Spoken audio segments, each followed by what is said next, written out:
Good evening, everyone. Thank you for your patience. This is a meeting of the Quality and Standards Subcommittee. With me tonight are two of the other members of the subcommittee, Mr. Andrew Arnottis and Mr. John Olympio. Tonight, we will be broadcast by PBD Access TV and on Zoom.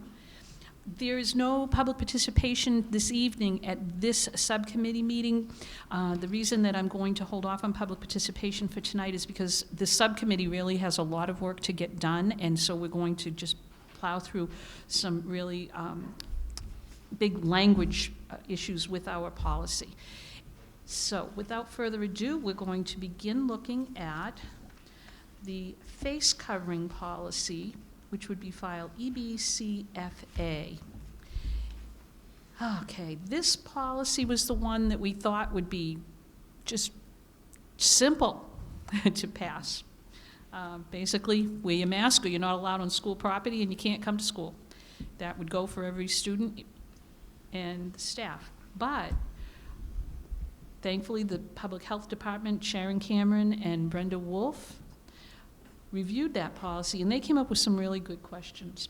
So what we have before us tonight is a draft.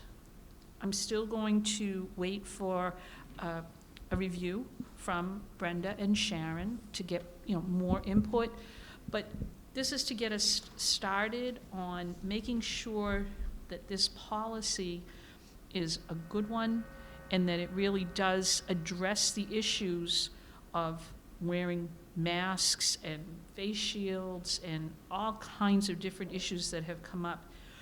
I can also say PBD is not alone.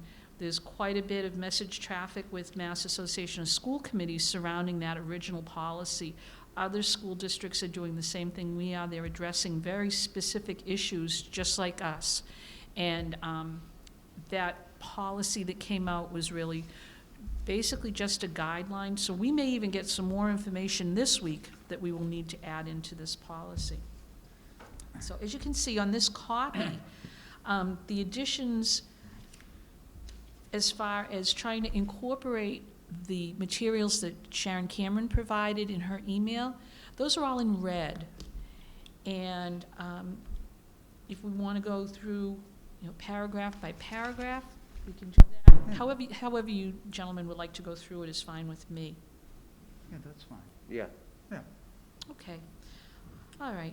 In the first paragraph, the addition of the PBD Public Health Department was made in that sentence, detailing guidance from Center for Disease Control, Department of Elementary and Secondary Education, and Massachusetts Department of Public Health. So we've added PBD Public Health Department in that list as well. Now, in general, the second paragraph, that first sentence really said it all, so we thought. A face covering that covers the nose and mouth must be worn by all individuals in school buildings, on school grounds, and on school transportation, even when social distancing is observed. As you can see, the sentence that was originally in the exempted from this policy as students in grade 1 and below, that's changed to conform with what Sharon Cameron brought forward. That was originally okay from DESE, but it doesn't coordinate with the CDC and the health recommendations. So if we could, we can delete that line. They also wanted to make sure that our policy was not just limited to the school day. So this next sentence kind of brings in all the other things that go along with our school programs. This policy applies to daily educational activities as well as all other school-related activities such as extracurricular activities, athletic activities, before and after school activities, and other school events. Now I know that athletics will have its own protocols and policies, but I think by including it here, it's kind of a cover-all sentence. Yeah. It's extending this policy into every aspect of the school programs. But if you can think of any additional examples or any language that needs to go in there, feel free. Well, I'm just wondering whether we should basically put right in there, on the grounds of the school itself, just to encompass everything, because I know, I don't want anyone to try to mince words with the policy when the time comes, because, we have activities, but, are we talking about, when you're in a group waiting in the high school parking lot, with a group of 10 people, at your cars in the morning, that's not necessarily an activity. You're just waiting to go into the building, right? I mean, I don't know, it's just a thought, but when you're on school property, Yeah. you're wearing a mask. Yeah. Well, we could certainly maybe, add some language, absolutely, Yeah. to that, because you're right, there's an example. Right. And I'll be honest with you, one of the things that I was thinking of with athletic activities was also, depending on if the schools are allowed to go to, an away game or an away practice or something, and I'm hoping the MIAA is going to address it, but, what if you have a policy in Peabody for one rule, and then they travel to another community? Do you follow our policy, and then when in Rome? I don't know how that's going to be handled. You would think the MIAA is going to have some set standard, right? We Right. don't even know what athletics is going to look like. I know, yeah. And That's the thing with this, do we need to put something in there referencing the MIAA, or does that limit us to only high school activities where we have athletic activities at the middle school level? There's intramurals, I don't know. Well, we could, maybe on just this athletic aspect where it comes to other communities that are coming in, maybe hold off until we know what that's going to look like, if that even is happening, I mean, obviously, there's going to be standards for the Peabody students as a whole, but we won't know, I think, or at least maybe I'm wrong, but I don't know. I probably should be talking into this. I don't know if what that's going to look like, whether there'll be other communities coming in and out yet. I mean, Yeah. has a decision been made on that? I think that's still up in the air for the most part. I think it is. They're going back and forth on when the season takes place and what rule. They have so many issues right now as far as, what to do with practices, what to do with teams, what to do with games. And then they have the whole other issue of wearing masks at certain sporting, with certain sports. right. Do you wear a mask when you're golfing? Do you have to wear a mask if you're playing soccer? I honestly don't know, and I'm sure it's going to be pretty detailed because they have so many things they have to address. Oh, yeah. Yeah. Okay, we can, Yeah. do you think we should just Yeah. circle that one? I honestly had hoped we could bring this forward tonight, but I didn't, after going through this, I don't think it will be ready tonight, to be honest. I mean, what you have there in red now, I'm comfortable with. Yeah. And I would like to add in on the grounds, but if we need to go back at any point Oh, and I've got on change the it- grounds up above it, Andrew. In the very first sentence of that paragraph. Yeah, it is, yeah. Yeah. Where is that? It says, all individuals in Oh, school yeah, buildings thank on you. school grounds. Yeah. Perfect, yep. Now, Yeah. I was just thinking about this a few minutes ago, but when we were discussing, so a face covering. Do you think we should just put mask? Mask. I was thinking the a same thing, John. Face covering, I mean, I don't think a scarf or a gaiter is going to be acceptable. So that might, because, I read a face covering, I'm like, oh, okay, that could be anything. I think it sounds like to me that the recommendation is, it's a face mask. I can't think of any other face covering, because then you might have a question, people might be like, well, can we wear a shield instead of a mask? So I think maybe we just use a mask. I agree, honestly, because I think it takes the ambiguity out of it, and it's going to make it easier for the students to understand what they can and cannot wear, and it'll make it easier for the staff, so there's no arguing, on the days of school, oh, you're not supposed to wear that, and. And if that's Sharon's, or the health department's position, I mean, I don't know, are there gaiters that are made of good I mean, that's the only thing I gotta. Yeah. My understanding with the gaiters, most of them are not acceptable Right. because it's a stretchy Sure. material, but there are like cotton Okay. ones that are not as flexible, but it's basically, a cotton thing you're lifting up. But again, Or do we put in the policy, okay, we could keep face covering language, but do we put things that aren't acceptable, like gaiters that are made out Well, of? actually, so I don't mean to Yeah, interrupt oh, you. no. If you flip over the page, right at the very top, Yeah. that paragraph, I added in some of the language from Sharon, Yeah. and then also tried to work in the conditions she has. But I felt the same way, like, we need a definition of what Yeah. is a mask, because, Yeah, because you'd be surprised, there'd be people that yeah, that this, think that, okay, the gaiter is fine, and they wouldn't, Right. even if it was made out of cloth. There's some people that might argue, well, no, you can't yep, get see? any. Even here, like masks with the exhalation valve or vent are not sufficiently safe.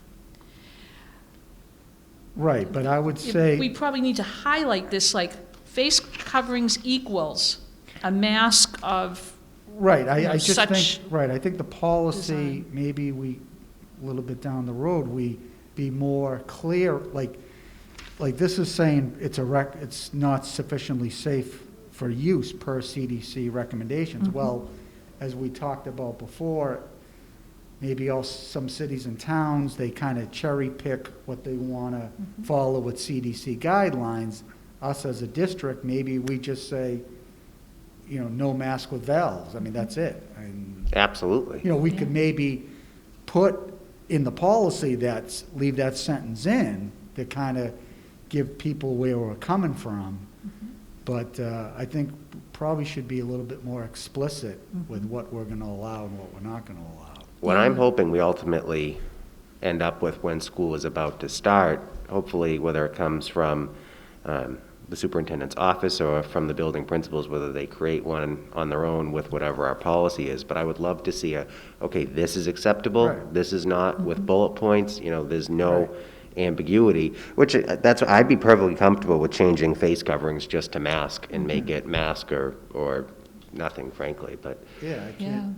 I think they used that term as a coverall. yeah. And because they did speak about the face shields, Yeah. and even the issue of the face shields, I looked up Under, yeah. something, and that was why I put in there, face masks must cover the nose and mouth and extend to the chin to aid with source control. Yeah, Because that was what the worry was with the shield. Even if you have a shield, Yeah. you're supposed to wear a mask. Yeah. yeah. So, yeah, I think we do need more appropriate and specific terminology to give people an idea of what they can and cannot wear. Mm-hmm. Gaiters is another one, Yeah. and, I guess it depends on the cloth. Like, John, you were saying, like a scarf or bandanas, Yeah. And bandanas are a sticking point, too. Yeah. because they're not tight under the Yeah. chin. Yeah. And they even wanted in here, you can see that, we have to be able to make sure that these are always kept clean. Yeah. And the district will be providing a mask for each student as well. So, I guess, if there are any issues and a parent says, well, this is what I got my student, but at least we'll have the mask to provide that. Yeah, I think one of the things might be, a lot of this was from the very beginning, Yeah. when people weren't sure what to do. I watched a guy go in to pick up takeout. He took his T-shirt off and wrapped it over his face. He wanted that food. Yeah. He did. Yeah. He did, and he wasn't going to get in without a mask, so he took off his T-shirt and just They'll go kind of right pulled into it the down. T-shirt. So I'm They'll thinking, pull okay, it, no yeah. shirt, no shoes, no Yeah, service. yeah. Well, does that count as his shirt now that he's using it as a mask? And then I saw another person pull a shirt up over their nose, which was actually pretty clever. And, you know, people have been creative with trying to protect other people. Yeah. But I think we need some specific guidance on it, just to make sure that it's Yeah, I mean, easy for people to understand. Yeah, I mean, as Andrew said, I'm okay with the language. I just, I think, yeah, as we get closer, we're gonna have to, I think it'll be for the benefit of the parents and the students and everybody, that if we did have a nice little, even within the policy, a nice little list Yeah. of things that are okay and maybe a couple of things that aren't okay. Mm-hmm. You know, Yeah. gaiters that are made of, you know, of Nylon. nylon is no, and that kind of thing. Yeah. Yeah. I mean, we need a definitions Yeah. section. Oh, I would love pictures, check mark, you know, big X over what doesn't work, you know, let's make it Yeah. as easy for people to understand, Right. you know? Did you watch the video that Dr. Vidala sent out from the first day? I haven't, no. Oh, my goodness. Well, you should watch it, because there is a slide with pictures, and it is that one of the things that he presented was really funny, and they use pictures to show to kids, you know, and I'm not gonna ruin the punchline. Watch it. It was funny, but yes, it was on a card. It was pictures of, you know, Tylenol, Advil. Did you take this morning? You're going home. Yeah. It was funny. So maybe we do need that. And it would explain it, because some people, as we said, some people use those masks with the vents, Mm-hmm. thinking that that's a good thing, and yet it's not. Right. Yeah. Okay. So I guess do we want to keep going, or do we want to change face coverings to masks, or what do we think about that? You know what? I think if we ask Sharon? Yeah. why they use Yeah. face coverings, maybe that's a terminology the Yeah. CDC is using. Yeah. Right. I don't know. Yeah, ask her that question. Yeah, Okay. that's- Why is this term used? Yeah, because, I mean, Yeah. people read that and they'll say, oh, we have alternatives to face masks. Yeah. Yeah. Okay. And then,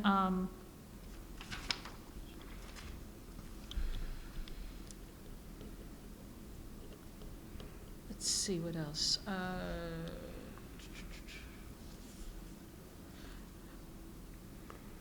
Okay, this next paragraph, this was something in the email from Sharon. We recommend the policy address the importance of hand hygiene before and after putting on and taking off a face covering. There are specific procedures when you put on a face mask. Hmm. So I'm sure I've been doing it wrong. I'm sure everybody's doing it wrong unless you're going into surgery. But there really is a specific way to do it to avoid the spread. Mm-hmm. So,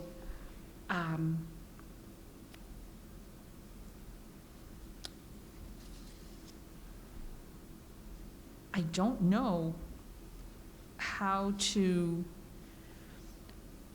address it. I tried in this draft that CDC recommended hand washing and cleansing procedures will be taught and encouraged for all persons subject to this policy. I know staff received a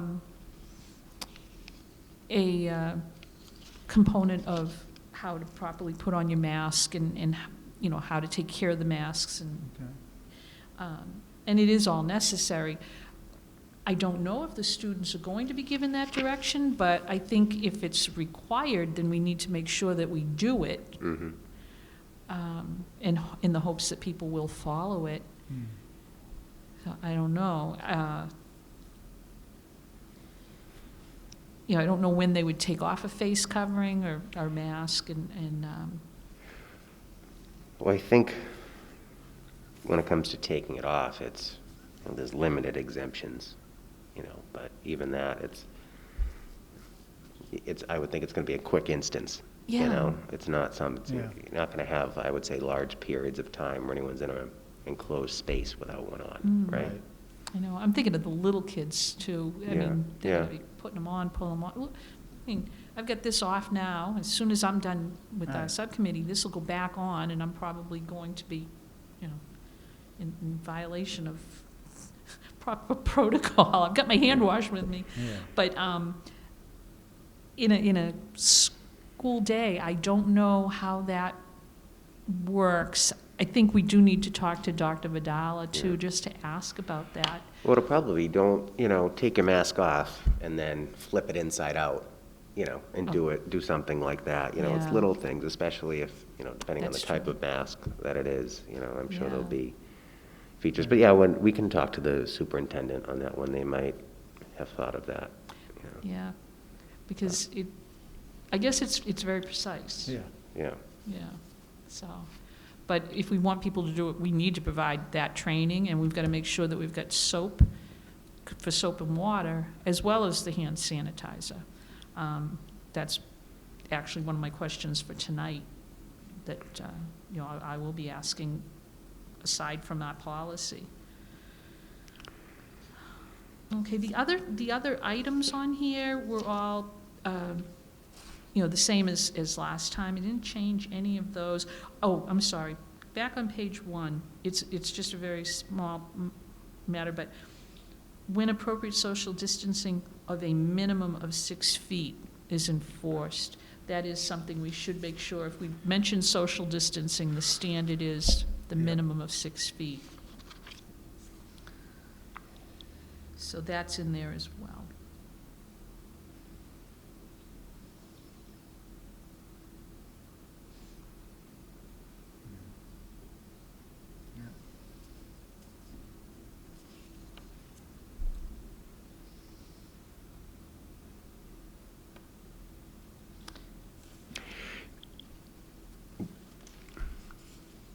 Oh, and I also had another question, going way back up. This was a question Dr. Vidala had asked about. I put it into the policy just to hold a place, but I do think we have to find out about this. It was what to do for faculty if they're in a classroom alone. Do Right. they have to leave their mask on? And I had questions on that I actually do need to find out from Sharon Cameron. I requested some information. If someone's teaching all day in a classroom, if we're going to have them teaching remotely, I would imagine it's okay. But if someone's in a classroom for 10 minutes, in between classes changing or something, I wasn't sure if there's a time limit on when someone could take their mask off. So I wasn't sure if you knew anything about that or had any thoughts on it, but that was one I definitely know we're not ready to, say it straight out yet. We have to get some information on that. Yeah, I mean, you would think if they're alone in the room, it might be okay, but I hear what you're saying. If they're in between changes and everything, Mhm. I think then you're, rolling into the ventilation discussion that we might end up probably having anyway. So, Right. I think that's a whole thing, because if you have someone who happens to be sick and they take their mask off, and because there's a whole question of it's aerosol and it stays in the air and Yeah. all that stuff. So, you do wonder about that. I mean, obviously, we take, I've kept it on a little bit, but I'm sure I'll take it off, to speak at some point, but it is a lot to speak for a long period of time with one of these on, so they certainly are going to need, some opportunity as a break, and you would think in between classes, that's a reasonable time to do that, At least in some of, the Higgins and the high school kids come in pretty quick, in Right. that changeover, so it's kind of tough. I mean, even if we, give the staff a 2-minute break before the kids come in or something like that. But we'll have to figure that out, how the logistics of it would work, of course. Right. But Because it might even depend on the size of a classroom. I mean, here we're in a huge space. mhm.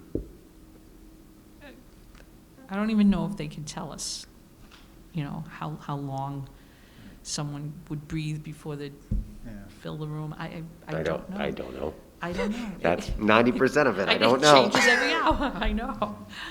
Oh, my gosh. But, I mean, overall, you know, we'll have to get answers on that point, and then the first question that we talked about, but I'm, you know, comfortable with 99% of this. Yeah, I mean, I think, again, we'll have to button down really what's our policy is going to be, even like for the face shields, because it says right here on the first page, last paragraph, that the CDC does not recommend face shields as substitutes for masks. So compliance with the face coverings is preferred at all times, preferred.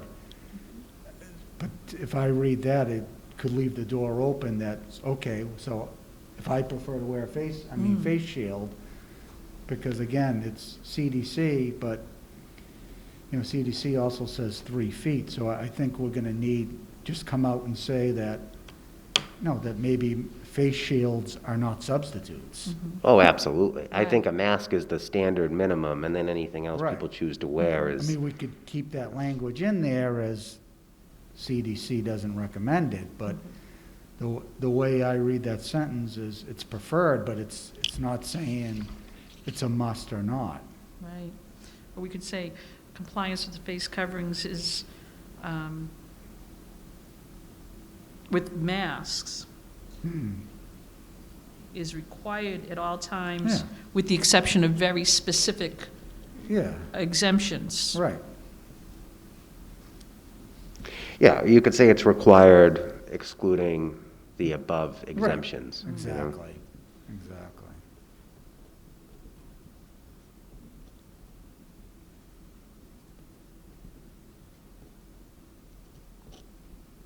Now, the only other question I have, I see here, violations of this policy by, well, that's by staff, and then visitors. So is the discretion at the building principal level for this, like enforcement? I think it is according to our general policies, Okay, but we could make that more specific, because that's where people may start saying, well, this teacher's enforcing it, that teacher isn't, and and that's something we're gonna have to get into tonight as well, enforcement of all this. You know, I Right. think are we gonna have one person per building in charge of, you know, solely checking to make sure everyone's on the up and up? I mean, yeah. you know, we don't want, you know, 10 different staff members giving 10 different, you know, responses to one kid. I mean, that's not fair to anyone, so. It's true. The confusion is something that could really, Yeah. really wreak havoc on the smooth operation. It is something we definitely have to talk about tonight, because it kind of goes hand in hand with, okay, if someone's not wearing a mask, you know, first you have to find out why. So somebody forgot their mask, okay, here's a mask, put your mask on. Somebody refuses to wear it, all right, you're going home. But we have to make sure that that's what the superintendent recommends. And then it also kind of parallels, well, all right, if someone has symptoms, Right. you know, that whole big discussion that we have to have about, okay, they're going to go into an isolation room, what happens with all the people they've already exposed, blah, blah, blah, blah, blah, blah, down the line. The issue with the masks is not as involved as the process that we have to go through if someone shows up with COVID, or we find out that someone had COVID and people were exposed. But it kind of is parallel, because what do you do with those students during the day? So, you know, do we put the kids who refuse to wear a mask while they're waiting for their parents in the isolation room? I don't know. Outside, I mean, I don't know. That's a thing. It's a real. It's all logistic Detail. questions that we need to Yeah. figure out, you know? Yeah, we need to know unfortunately. before school opens, because within about 3 hours after the doors open, this stuff is all going to start happening. Yep. You know, the law of averages prove that. So we'll have to ask Dr. Vidala on that one. All right. I'm going to put a star on that whole line. I know that in the other, the and I didn't even bring them tonight because I knew we were gonna have to spend time on this policy, but that general policy that we had with all of the like adjustments to our full policy manual that gave a lot of things to the superintendent under emergency provisions. Right. I do believe in there, that language is used again, violations of the policy by staff. Oh, wait a minute, I'm sorry, that's staff. Yeah. Wait a minute, we've got students. I started the wrong thing. Okay. Okay. So we have to check on them with both of those. I mean, it basically says in that kind of last paragraph, the building principal will consult with parents, guardians, to determine whether an exemption is appropriate or the student may be removed from the school building for in-person learning until such time as they can comply with the requirement or the requirement is lifted. Mm-hmm. So they would be removed from the building if they're refusing to put a mask on. Mm-hmm. Yeah. I mean, if you're happen to be showing symptoms at school, that might be a different story whether you go somewhere privately to wait. But if you're, just being difficult and refusing, basically, then you would get removed and sent home, I would expect, Yeah. Yeah. And we may need to be, this one, it should apply, it's on school transportation. We need something in line with that about the transportation piece too. Yeah, bus drivers should, Mhm. have discretion, basically, at least, making sure when students come on, they wear them and maintain them and all that, unless we're having, bus monitors or something like that, but I don't think we'll be doing that, so, we'll be asking a lot of our Yeah. transportation folks, I think, too. Right. Okay.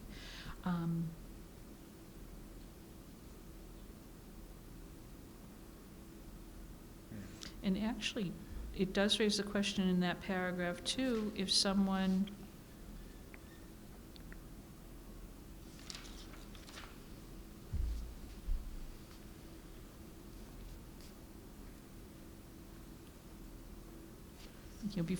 before and after school activities and other school events.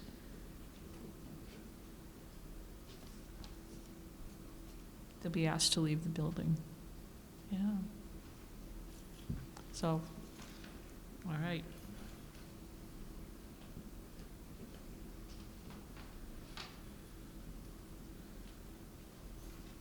Yeah. Mhm. Okay, hi, Marge. All right,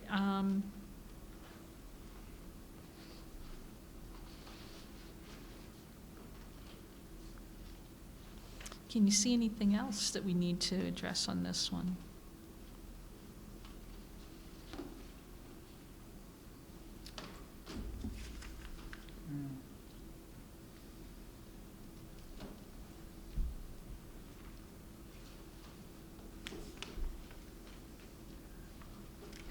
I mean, would we make mention that if, that the school department would provide a mask for a student that, Mhm. We've got one. yeah, is that in there? Where is that? There is something in there. Oh, yeah, top paragraph, second page. Yeah, Um, okay, staff members. yeah. Okay. Gotcha. Yep, okay. Because school and bus, Yeah, they will have the paper masks. I don't know what they call them, medical masks. does it To be say, able to does it use. say in here, though, that will be provided, I mean, should we spell out that they can bring their own? Is that spelled out here? Yeah, staff, well, that's just staff members. Yeah, because we were told students provide their own. Staff members will be provided masks by the district if they want them, or if they prefer to bring their own, they're okay with that, as long as they're appropriate. I think, is that in? No, the, so, in the MOU, I think it's in the MOU. okay.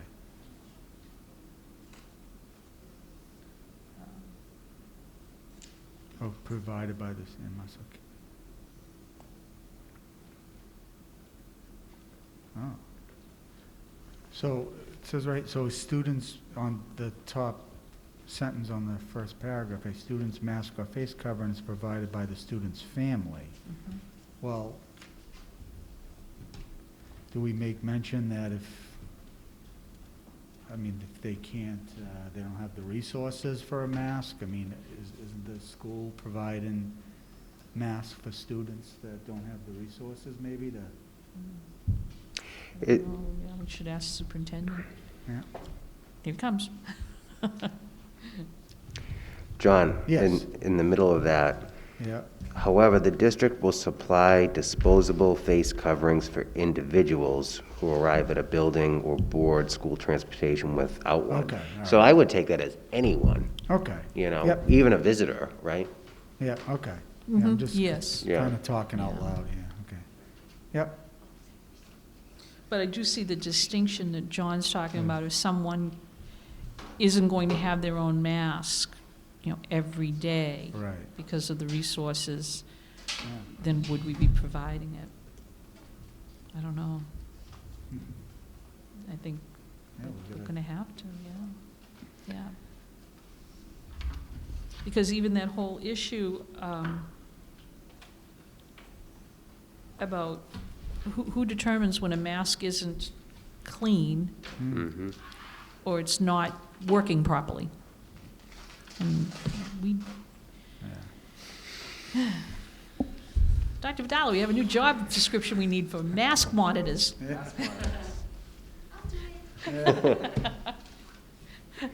I know that the presentation you had for your staff had that job listed. Yes. Oh, that thing is great. These guys didn't see it yet, so I don't want to ruin the punchline, but if they had seen it, they'd know.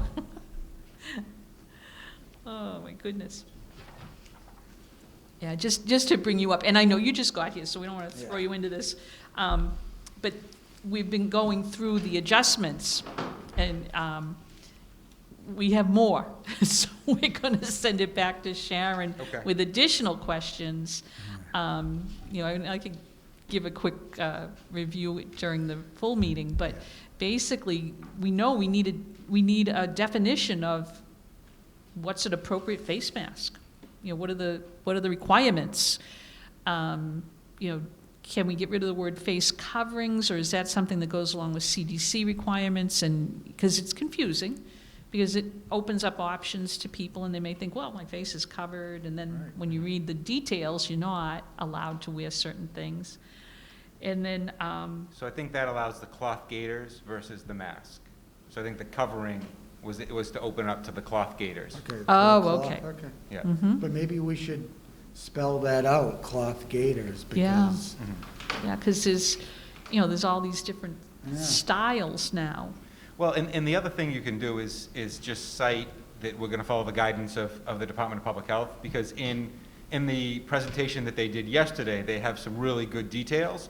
And so if we put that the policy is to follow the guidance of the nurse leader in the Department of Public Health, then as things change, like the gaiters, that was a new thing that we just got, you can't wear certain ones, and they continue to update it. So you don't want to make your policy such that you can't update it. Right, So we because can it always changes default too to quickly. them and then update our guidance and the procedures to be able to follow through on that. all right. Okay. We were saying, basically the less ambiguity, the better, Right. folks. Yes, I think that's important. We don't want people arguing, Yeah. well, I have a gaiter, but it's made of this, Right. Well, I'll be honest, one of the online discussions about face coverings and masks on the MASC website was the content on the masks. Well, that's like wearing a T-shirt, right? Yeah, we're Right, a fighting that T-shirt one. or, right. Yeah. Yeah, gets into that. I was explaining that we're not the only district that had problems with this policy that we all thought was just very straightforward. And there's a lot coming from other districts, so We can Wouldn't it have been nice had there been some central agency that would have come in and said, here's a nice standard for everyone on what we use for masks, but that's not the case. Dream on. Oh, my gosh. It would make life a lot easier. Even if they pay for it, that would have been even better. I know. So, well, the next meeting's gonna start. If there's nothing else, I'd say we can adjourn, and I'll just report it out that we're still working on this. Yeah. It really does need more fine tuning. And the other list of policies, they all looked okay. I had just that one it had an example in it about service animals. And I highlighted that for Sharon and Brenda and just said, can you just give some feedback on that? And also you, Dr. Vidala. But the other policies seemed very straightforward. They were more, policy administration. I think those will be ready to bring forward to the next school committee meeting. I didn't prepare them tonight because this was so much more involved. But the others are just very general, and I think they're all fine with the exception of that one. I found the service animal comment to be a little strange because we have a service animal policy that's Exactly. pretty comprehensive. Right. So I didn't understand where that came from. I didn't either, and that was why I was like, can we just leave that It off? seems strange. It seemed almost misplaced to me. Yeah, if you're going to put one example in, then are there other examples that we aren't thinking of? Right. But other than that, just take it out so it is general enough that if you had issues, you'd take care of them, as they came up. Right. So I think that probably is going to be the answer that comes back from public health, but we'll wait on that one too, just to make sure. All right. All right. You want a motion to adjourn? Motion to adjourn. Okay, all right. And we will bring this forward, just a brief report, and then have it ready for the next meeting. Okay. Thank you. Thank you. Thank you.